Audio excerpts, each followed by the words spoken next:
ہم بغداد کو کس تعارف سے جانتے ہیں؟ اس میں ہزاروں ولی گزرے ہیں، لیکن اسے اگر پہچان ملی ہے تو پھر شہنشاہ بغداد کے نام سے، غوث پاک کے نام سے ملی ہے۔ کتب بالاسالہ غوث پاک وہ ان صدیوں میں چمک رہے ہیں سورج کی طرح، اور مجدد الفسانی اسی سورج سے روشنی لے کے چاندنی بن کے چاند کی طرح چمک رہا ہے۔ آپ فرماتے ہیں من استغاث بی، جس نے مجھ سے مدد چاہی کسی بھی مصیبت میں، اور میں کوشفت ہو، وہ مصیبت اس سے ٹل جائے گی۔ مجھے یا عبد القادر کہہ کے جس نے مجھے آواز دی، من نادانی باسمی، کسی بھی مشکل میں فرجتن ہو، وہ مشکل اس سے دور کر دی جائے گی۔ اعلی حضرت لکھتے ہیں کہ غوث پاک کی کرامتیں شمار سے باہر ہیں۔ ابن تیمیہ بھی اپنے فتاوی میں یہ لکھنے پہ مجبور ہوا کہ جس ہستی کی کرامتیں تواتر کے ساتھ دنیا میں پھیلی اسے شیخ عبد القادر جیلانی کہا جاتا ہے۔ جب آپ نے یہ شعر پڑھے فَظَهَرَتْ يَدُهُ صلی اللہ علیہ وسلم، تو رسول اکرم صلی اللہ علیہ وسلم کا ہاتھ مبارک ظاہر ہو گیا۔ حضرت شیخ عبد القادر جیلانی رحمۃ اللہ علیہ نے اس ہاتھ سے مصافحہ کیا۔ مجھے آستانہ مقدسہ بغداد شریف میں ہی اجازت جو دی حضرت شیخ عبد الکریم محمد المدرس البغدادی رحمۃ اللہ علیہ نے ان تمام اوراد و وظائف کی، تو میرے ساتھ جتنے منسلک ہیں میں لائیو وہ اجازت آگے بھی صلاۃ غوثیہ کے لحاظ سے دے رہا ہوں۔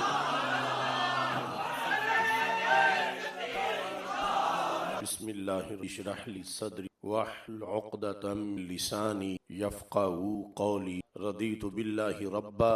وبالاسلام دینا وبمحمد صلی اللہ علیہ وسلم رسولا۔ اللہ اکبر اللہ اکبر اللہ اکبر، لبیک لبیک لبیک یا رسول اللہ صلی اللہ علیہ وسلم۔ الحمدللہ رب العالمین، والصلاة والسلام على خاتم النبی سید الرسل وخاتم المعصومین وعلى آلہ واصحابہ اجمعین، اما بعد فاعوذ باللہ من الشیطان الرجیم، بسم اللہ الرحمن الرحیم، یا ایہا الذین آمنوا اتقوا اللہ وکونوا مع الصادقین، صدق اللہ العظیم وصدق رسولہ الکریم الامین۔ ان اللہ وملائکتہ یصلون علی النبی یا ایہا الذین آمنوا صلوا علیہ وسلموا تسلیما۔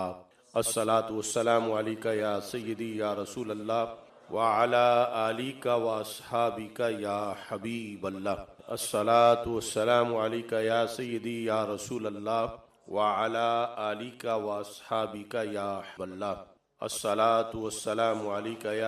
یا خاتم النبیین وعلی آلک واصحابک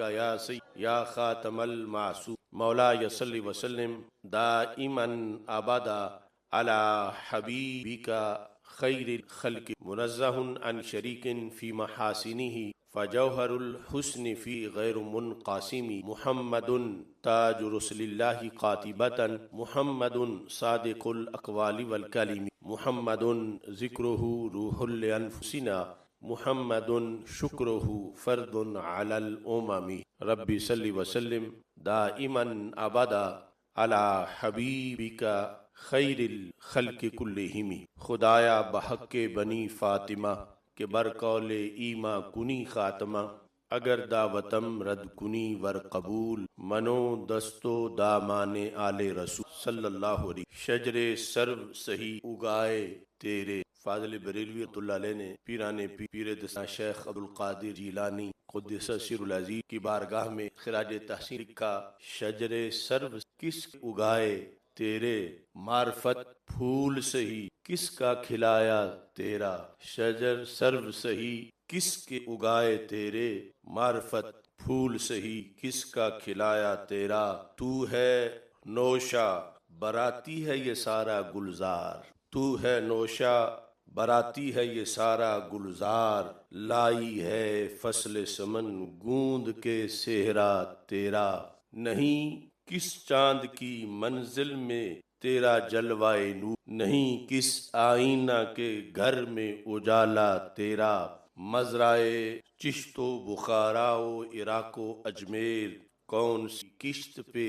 برسا نہیں جھالا تیرا، کس گلستاں کو نہیں فصل بہاری سے نیاز، کون صلہ میں فیض نہ آیا تیرا، راج کس شہر میں کرتے نہیں تیرے خدام، باج کس نہر سے لیتا نہیں دریا تیرا۔ اللہ تبارک و تعالی جل جلالہ وعم نوالہ واتم برہانہ وعظم شانہ وجل ذکرہ وعز اسمہ ثنا، اور حضور سرور کائنات، مفخر موجودات، زینت بزم کائنات، دستگیر جہاں، غم گسار زماں، سید سروراں، حامی بے کساں، قائد المرسلین، خاتم النبیین، احمد مجتبی، جناب محمد مصطفیٰ صلی اللہ علیہ وآلہ واصحابہ وبارک وسلم کے دربار گوہربار میں ہدیہ درود و سلام عرض کرنے کے بعد، السلام علیکم ورحمۃ اللہ وبرکاتہ۔ رب ذوالجلال کے فضل اور توفیق سے تحریک لبیک یا رسول اللہ صلی اللہ علیہ وسلم اور تحریک صراط مستقیم کے زیر اہتمام مرکز صراط مستقیم تاج باغ لاہور میں بڑی 11ویں شریف کے موقع پر 37ویں افکار رضا سیمینار میں آج ہمارا موضوع ہے غوثیت غوث اعظم قدس سرہ العزیز۔ میری دعا ہے خالق کائنات جل جلالہ ہم سب کو قندیل نورانی، شہباز لامکانی، غوث سمدانی حضرت سیدنا شیخ عبد القادر جیلانی الحسنی والحسینی قدس سرہ العزیز کے فیوز و برکات سے حصہ عطا فرمائے، اور ہم سب کو آپ کی تعلیمات کا پرچم مزید بلند کرنے کی توفیق عطا فرمائے۔ اس موقع پر آپ سارے حضرات سے جو یہاں حاضرین ہیں یا لائیو ناظرین ہیں، سامعین ہیں، اس دعا کا طلبگار ہوں کہ ہم نے جو عہد کیا تھا کہ مجدد دین و ملت امام اہل سنت اعلی حضرت امام محمد رضا خان فاضل بریلوی قدس سرہ العزیز کے مستند، منور اور مقدس معطر افکار کو فروغ دینے کے لیے انشاءاللہ 100 افکار رضا سیمینار منعقد کریں گے، جس سلسلے میں آج 37واں افکار رضا سیمینار ہے، اور اس دعا کا طلبگار ہوں کہ رب ذوالجلال ہمیں توفیق دے کہ ہم یہ 100 افکار رضا سیمینار مکمل کر سکیں اور اعلیٰ طریقے سے تعلیمات اسلامیہ کو ان سیمینارز کے ذریعے ہم امت مسلمہ میں رائج کر سکیں۔ سیدنا غوث اعظم قدس سرہ العزیز کی شخصیت کے لحاظ سے ہمارے متعدد پروگرام پہلے ہو چکے ہیں، اور ہمارے دوستوں کی کاوش سے طلوع غوث اعظم رضی اللہ تعالیٰ عنہ کے نام سے ایک کتاب بھی منظر عام پہ آ چکی ہے۔ آج کا موضوع بڑا منفرد موضوع ہے، کچھ تھوڑا سا مشکل بھی ہوگا، لیکن اس کی بڑی ضرورت ہے، اور یہ ایک اساسی موضوع ہے جو امت میں بیان کیا جانا چاہیے، اور یہ اسی طور پر مبلغین، خطباء کے لیے اور بالعموم تمام امت مسلمہ کے لیے ایک نہایت اہم تحفہ کی شکل میں پیش کر رہا ہوں۔ رب ذوالجلال اس کو قبولیت تامہ عطا فرمائے، اس کے ذریعے سے حضرت غوث پاک قدس سرہ العزیز کے فیوز و برکات کو مزید ہم سب کے لیے عام فرمائے۔ غوثیت غوث اعظم رحمہ اللہ تعالی، اس موضوع کی بنیادی مباحث تو ہم عقیدہ توحید سیمینارز میں ذکر کر چکے ہیں۔ اللہ کے حکم کے بغیر کسی کی کوئی مدد کرے یہ تو بڑی دکھ کی بات ہے، کوئی پتہ بھی نہیں ہلا سکتا، لیکن رب ذوالجلال اپنے محبوبوں کو، مقبول بندوں کو اپنی مدد کا مظہر بنا دیتا ہے، اپنے دشمنوں کو اپنی مدد کا مظہر نہیں بناتا، محبوبوں کو اپنی مدد کا مظہر بنا دیتا ہے، جس کی بنیاد پہ اللہ کی مدد ان سے ظاہر ہوتی، اور اس مدد کو ماننا اور اس مدد کو مانگنا اور چاہنا، یہ قرون اولیٰ سے لے کر آج تک امت مسلمہ میں عقیدہ موجود رہا ہے، اور اس مسئلہ پر ائمہ کی تشریحات قرآن و سنت کی موجود۔ لفظ غوث مدد کرنے والی وہ ہستی کہ جو مدد کرنے میں مہارت تامہ رکھتی، ایسی ہستی پر غوث کا اطلاق کیا جاتا ہے۔ عربی زبان میں ایک لفظ اغاثہ ہے، جس طرح کہ اقامہ ہے، اغاثہ غوث سے ہے، باب افعال اغاثہ یغیث اغاثہ فہو مغیث، یعنی آسان لفظوں میں اغاثہ میں غوث ہے اور پھر مغیث میں اغاثہ ہے۔ اور مغیث وہ لفظ ہے جو ہمارے آقا صلی اللہ علیہ وسلم کی مقدس زبان سے کئی بار اللہ کے بندوں کے لیے بھی استعمال ہوا۔ اللہ تو یقیناً حقیقتاً مغیث ہے ہی، مغیث بھی ہے، معین بھی ہے، ناصر بھی ہے، ممد بھی ہے، لیکن لفظ غوث جس لفظ کے اندر ہے اور وہ لفظ جس کے اندر ہے، یعنی غوث سے کہیں اونچا اطلاق مغیث کا کچھ مقدس لوگوں کے بارے میں رسول اکرم صلی اللہ علیہ وسلم کی زبان سے یوں ظاہر ہوا کہ ہمارے آقا صلی اللہ علیہ وسلم کے متعدد صحابہ کرام رضی اللہ تعالی عنہم کا نام ہی مغیث تھا۔ مغیث مددگار، یعنی لفظ غوث ہی بڑا لفظ، اور وہ ایک دو صحابی نہیں بلکہ اس سے زیادہ صحابہ ہیں جن کا نام مغیث تھا۔ اور ہمارے آقا صلی اللہ علیہ وسلم نے اسماء کے لحاظ سے بھی بڑی تعلیمات دی ہیں، اور جن الفاظ میں معمولی سا بھی کہیں شرک کا شائبہ تھا، وہ لوگ جب دائرہ اسلام میں داخل ہوئے تو ان کے نام بدل دیے اور اس جگہ دیگر نام ان کو عطا کیے، مگر رسول اکرم نور مجسم شفیع معظم صلی اللہ علیہ وسلم نے اپنی ظاہری حیات کے آخری لمحے تک ان صحابہ کا نام نہیں بدلا جن کا نام مغیث تھا۔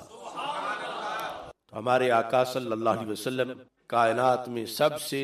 بڑھ کے توحید کے محافظ ہیں، توحید کے علمبردار ہیں، تو مدینہ منورہ کی گلیوں میں، مکہ مکرمہ میں مختلف مواقع پر بندوں کے لیے، انسانوں کے لیے جہاں عبد المغیث کے الفاظ بولے گئے وہاں مغیث کے الفاظ بھی، اور یقیناً مغیث میں یہی عقیدہ اور نظریہ تھا کہ اگرچہ اسماء اور اعلام میں اوصاف کا لحاظ نہیں ہوتا، مگر کچھ ایسے اسماء ہوتے ہیں جو ساتھ ہی اوصاف کا معنی بھی دیتے ہیں، اور پھر وہ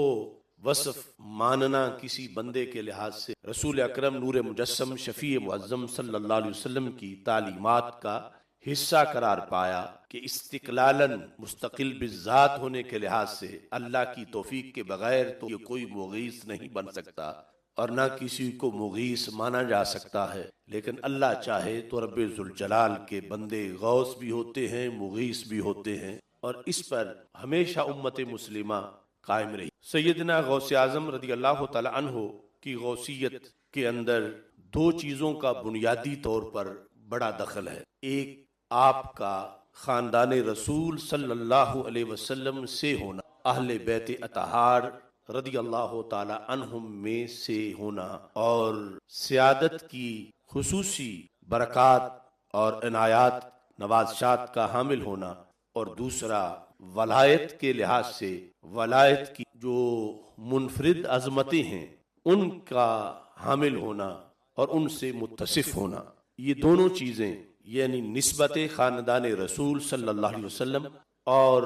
ولایت کے جو اہم امور ہیں ان کے لحاظ سے آپ کو خصوصی عظمت ملی۔ تو غوث اعظم درمیان اولیاء چو محمد درمیان انبیاء علیہ السلام، تو یہ عظمت اور یہ مقام آپ کو میسر ہے۔ سلسلہ میں تحفہ اثنا عشریہ کے اندر حضرت شاہ عبد العزیز انہوں نے یہ بات لکھی 214 صفحے پر، کہتے ہیں کہ حضرت امیر و ذریت طاہرہ، حضرت امیر کا ٹائٹل اس لٹریچر میں فارسی کے اندر حضرت مولا علی رضی اللہ تعالی عنہ کے لیے استعمال کیا جاتا ہے کہ حضرت امیر و ذریت طاہرہ پورا